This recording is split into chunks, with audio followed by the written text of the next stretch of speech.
it's off, now I'm gonna stick these through and I'm gonna put the nuts on the back side and that'll hold it. But if this was still on the door, I'd still do the same thing, only in other words, the screws go snug down in the holes and they, you know, keep it from coming out. It's not going to jump up. And then I would put silicone in there. After I pat it, bolster it, and put silicone on it, and down, and that'd be it. And the silicone would make sure it would never try to move around, you know, come up a little. But I'm actually, now with it off, I'm going to actually put the nuts on the back side. Then it's really cool.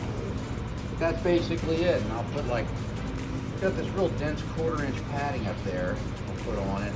And then a layer of the 1/8 inch around it. There'll probably be a seam right here. Nice little flat seam or just a seam. And that'll be it. It'll come up.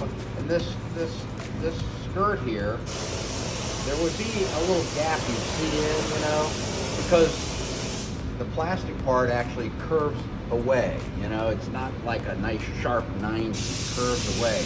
So it would actually open up and you see how it's curvy. You would see the underneath slightly. Where this covers it up, gives it like a skirt. Just a little thing to kind of make it more finished. Because it's 1/4-inch plywood, I mean, it's very strong. And it enables me to glue and then staple the skirt on. So it's not going anywhere. And the thing is, you're always pushing down on it. You know, it's never, most it would want to do is try to lift up, but all you're ever doing is pushing down on it.